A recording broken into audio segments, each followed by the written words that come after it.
Kwa hiyo kwa kweli kwa hiki ulichonipa nakushukuru. Asante kwa moyo huo. Yaani kikubwa ni moyo. Siangalii ni amount gani, naangalia moyo wako wa shukrani kwa hii kazi ambayo tunaifanya hapa. Sasa labda kwa kumalizia tu, kazini umekaa muda gani sasa? Mwaka mmoja. Mwaka mmoja kamili au umezidisha kidogo? Nimezidisha kidogo. Sasa imekuwaje bosi anasema umeondoka sijui hivi hujaondoka vizuri, imekuwaje? Ndio maana nimesema changamoto zipo ndio. Kwa hiyo kila mtu na tabia yake. Yaani unaweza kukutana na bosi ana tabia hii, bosi ana tabia hii. Mimi sidhani kama nimeondoka vibaya, labda bosi tu kwa ile kumwaga tumeagana vizuri.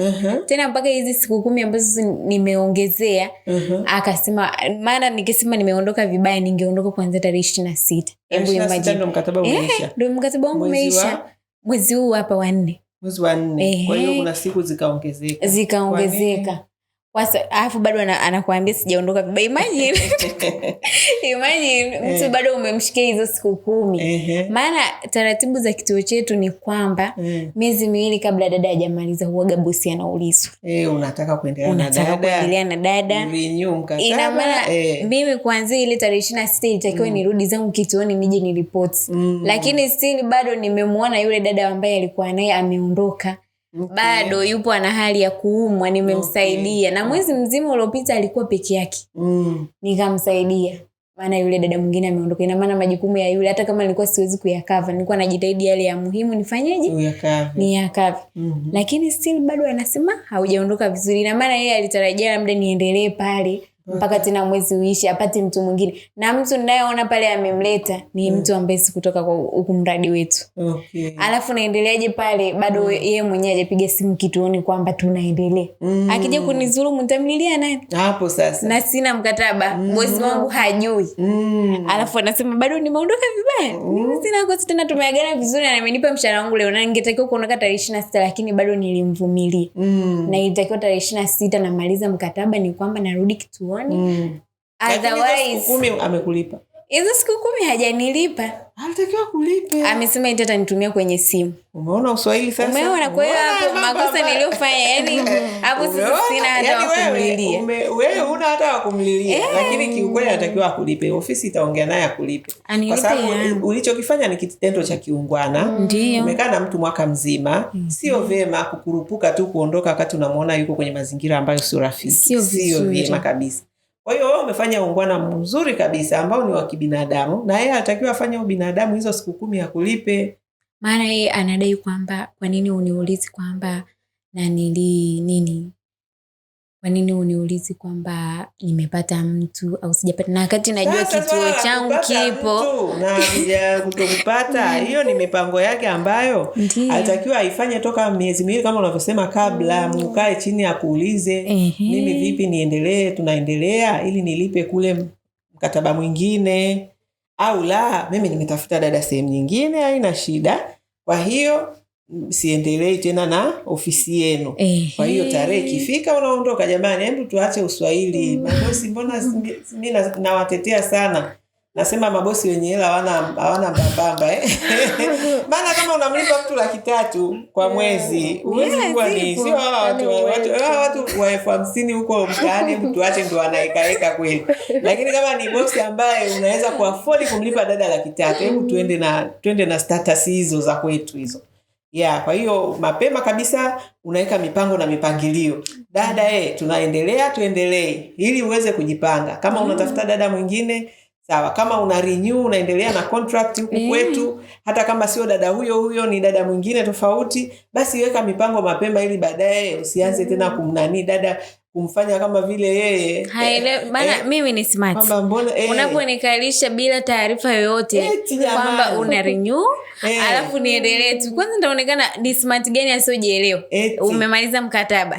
Unakaa unaendelea kufanya bosi anakuangalia, anataka uendelee tu. Ukiondoka anakuambia umemwaga vibaya. Umeondoka vibaya.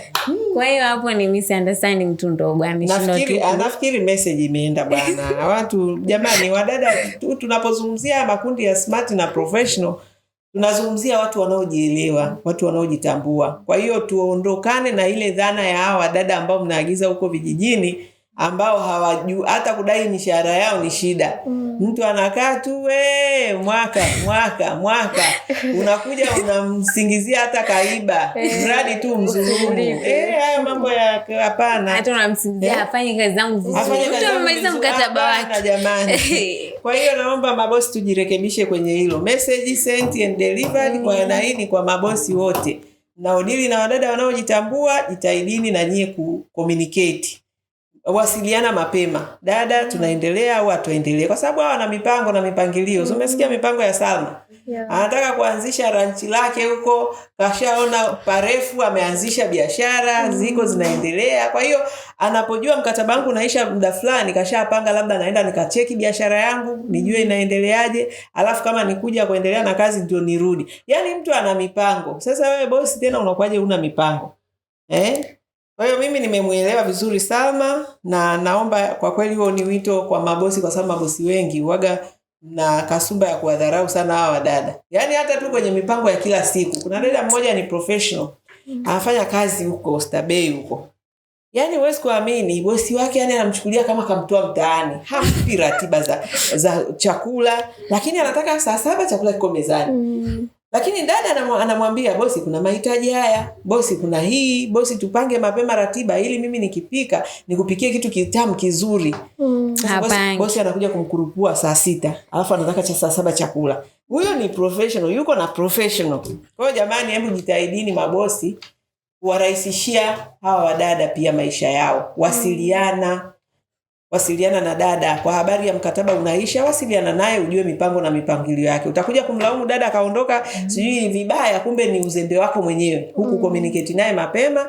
Kwa hiyo dada anajua wewe una mipango yako, tarehe yake ikifika anaondoka. Sio tena wewe hujaona mimi sina dada unaondokaje? Una roho mbaya, sijui nini? Sio roho mbaya. Wewe utakiwa uweke mipango mapema. Unajua kabisa niko hapa kwa mkataba wa mwaka. Labda wale wasiojitambua na wale ambao mimi nasemaga hawana hofu ya Mungu, ingawaje mabosi mnajifanyaga sana nipe dada mwenye hofu ya Mungu. Dada akifika kwako wewe ndio mwenye hofu ya shetani namba 1. Akiona tu anafaa anataka endelee naye. Unaendelea naye kimya. Hakuna tena mambo ya ofisini, sijui mkataba, huna habari. Hiyo tabia ni tabia chafu ambazo hazina baraka mbele za Mungu. Maana mradi wetu unasaidia wadada wengi.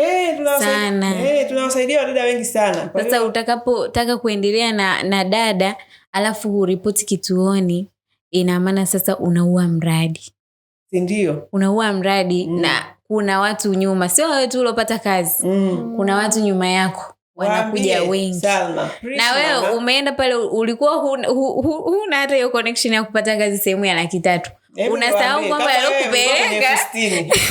Waambie kama wewe ulipotoka kwenye F60. Hiyo ni dhambi kubwa sana. Kutoka F60 kwenda 300. Alafu unafika kule kwa bosi wako unaungana naye, unajizima data, unajifanya ofisi haina tena maana, si ndio? Hizo ni laana. Yaani ni laana kwa mujibu wa neno la Mungu. Sio kwa maneno yangu, ni laana jamani. Neno la Mungu linasema unachotaka kutendewa umtendee nani? Mtendewe. Kingine hulipie. Usichotaka kutendewa nacho usimtendee. Kwa hiyo kama wewe ungekuwa na hiyo taasisi ndio mkurugenzi, ungependa kweli watu unaowasaidia wakufanyie hivyo? Usingependa. Sasa kama wewe unaweza kwenda kufanya hivyo, ujue unachovuna ni laana. Na ndio maana wengi wanaishiaga kuhangaika, hawajui kama ni matendo wanayofanya ndio yanayowahukumu. Yaani hapa Mungu hukumu zake zimenyooka vibaya sana. Wewe utajua umemkomoaje Isikiria na Wadada Center? Ndugu yangu umejikomoa mwenyewe. Hata huyo bosi wako anaweza akapata gonjwa akaambiwa India milioni 100. Wakati kwa Isikiria atakiwa alipe tu hela ndogo. Lakini kwa sababu amejifanya mjanja, akajiona ndio ana dada wanaendelea, anaweza akapata bonge moja la hata amini, ambayo itamkosti hela nyingi sana. Ndio njia za Mungu hizo. Unakimbia kutoa sadaka, kuna mahali utaenda kutoa zaidi ya hiyo sadaka utakiwa kutoa. Ndio maisha yako hivyo. Kwa mimi sinaga stress. Najua tu Mungu ataleta wateja wengine, ataleta watu waaminifu. Wale ambao wanaingia kwenye mtego wa shetani wa kujifanya wanatukomoa, wanajikomoa wenyewe. Haya, jamani, Salma, asante sana. Nimefurahia kipindi chako kwa sababu wewe ni miongoni mwa wadada ambao kwa kweli mimi binafsi ndio ananipaga energy ya kuona kwamba huu mradi unazidi, una maana na utasaidia watu wengi sana. Okay, kwa hiyo nakutakia kila laheri, nenda kafuatilie mipango yako. Ukiwa tayari kurudi, sisi tuko hapa. Anytime karibu. Thank you so much. Asante sana.